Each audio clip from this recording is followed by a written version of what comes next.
All right, so this is Ben with measureQuick, and we're here at the 5th Annual HVACR Symposium in Claremont, Florida.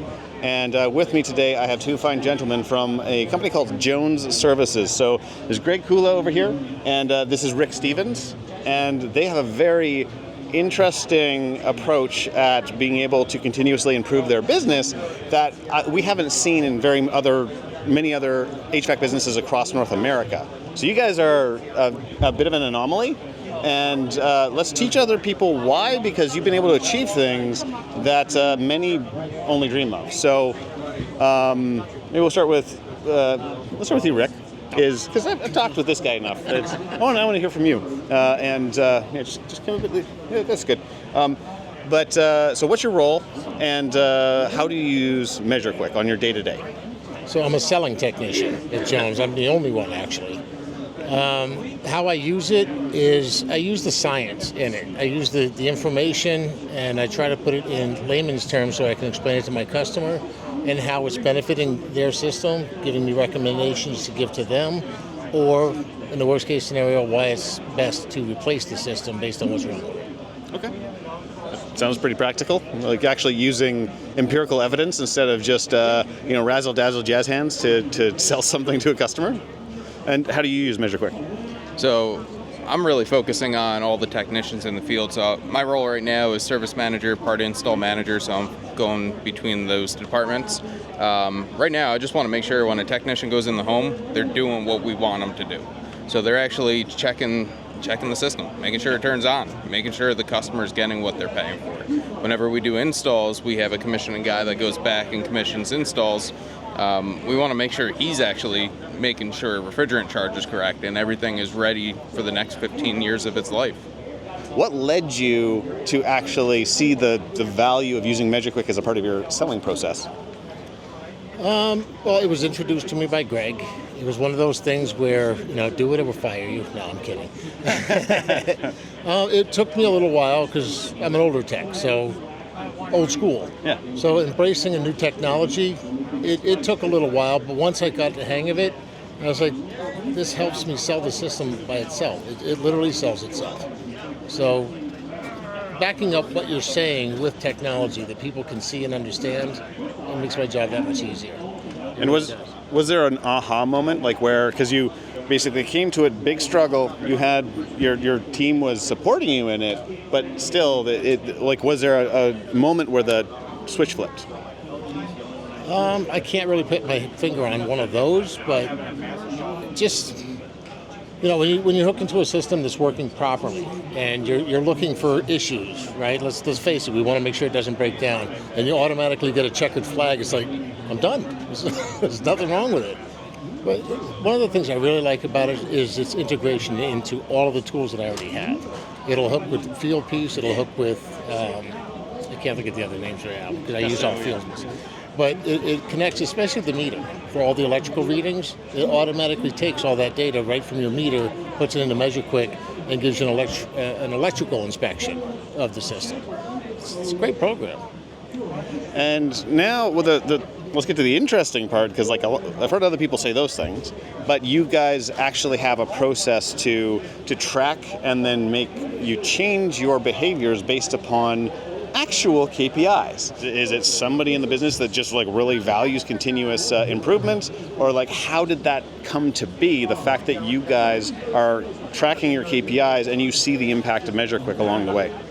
So KPIs is one of the most important things that we follow, and we could track it in newer techs or new techs to the company or new techs to the field. So when we have a newer guy come into the company, we could see, compared to all our other 10 technicians in the field, this one tech is struggling with something. And this past summer when we were doing a full bore, I was able to get these technicians running calls quick, in a truck, doing their thing, whether maintenance or service calls. And then when their KPIs were a little bit lower, whether it's average ticket, conversion rate, whatever we were looking at, there's different ways to coach. Because now I could pull up that measureQuick report, be like, here's all the flags you clicked out of, but there's no estimates to the customer.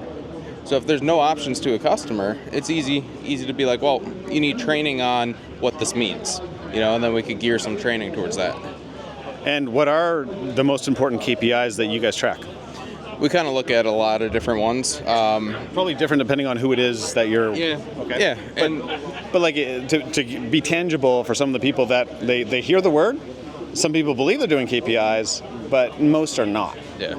I think one of the biggest ones is you were at the house, how many times do we have to go back after you left? Callback related. And that's a percentage, a ratio? We just compare over the company. So technicians, we don't have a percentage or anything we follow, but 0 is the best. But if one guy is at 30 for the month and everyone else is at 1 or 2, we know where to look. Introduction to KPIs is that first it's the classifying the number based on an element of the work, and then secondly you set a target of what it's supposed to be.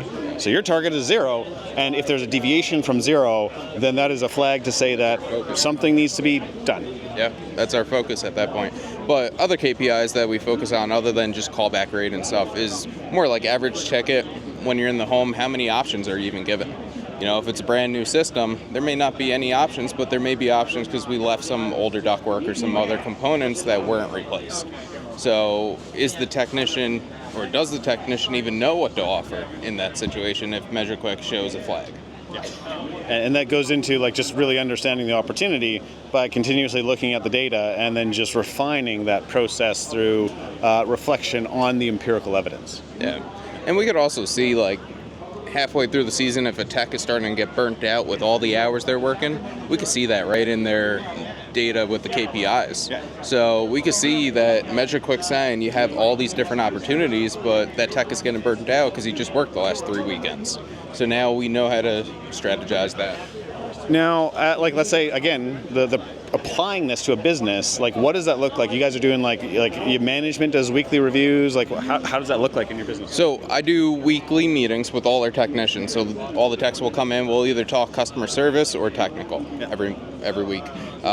Usually, once we're getting into air conditioning season, we'll do either a weekend day or some long meeting during the day, where the techs will come in, we'll talk about measureQuick, different things we're doing this season, make sure everyone knows our process and what we're trying to do. Because most people who are in the business, even on either the management or ownership side, they first came from techs. They didn't go to business school to be taught about all these types of systems. And so you have adopted a process that now allows that continuous improvement, and it's not, once it gets rolling, it's not that difficult, but it is still a culture shift, right? Before you guys embraced, were you always like this, or was it was there a whole bunch of chaos and then you decided to take this journey?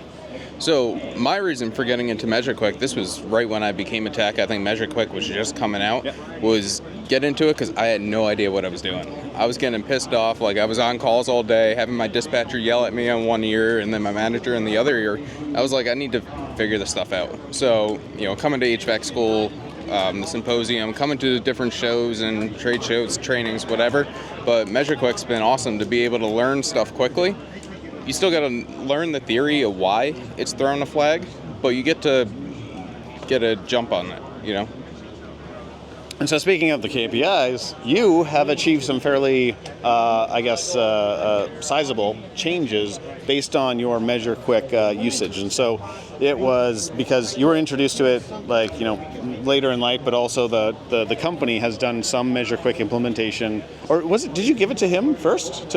Did you give it to Rick as a first test? First guys, yeah. Okay, so you threw it, you knew it, but then it wasn't codified in the company. You just threw it at Rick, and you're just like, hey Rick, like you said, is that you just have to do this, or else you're fired. Just kidding. Every single opportunity on every job is identified, so you're not leaving any money on the table. And as far as the amount that it costs per job, on average, when you look at the numbers, because you guys have actually, you analyze these numbers on all of your calls, and, in comparison to where you had started, it is a 350x return on investment. So $5 per call, you're making 350 times that in the return because of that journey that you've gone on. It's something to celebrate. And you said that it's even better this year? Oh yeah. Okay, you got to help me update those numbers then. Absolutely. Awesome. Well, yeah. So that's measureQuick. Thanks, guys. Thank you.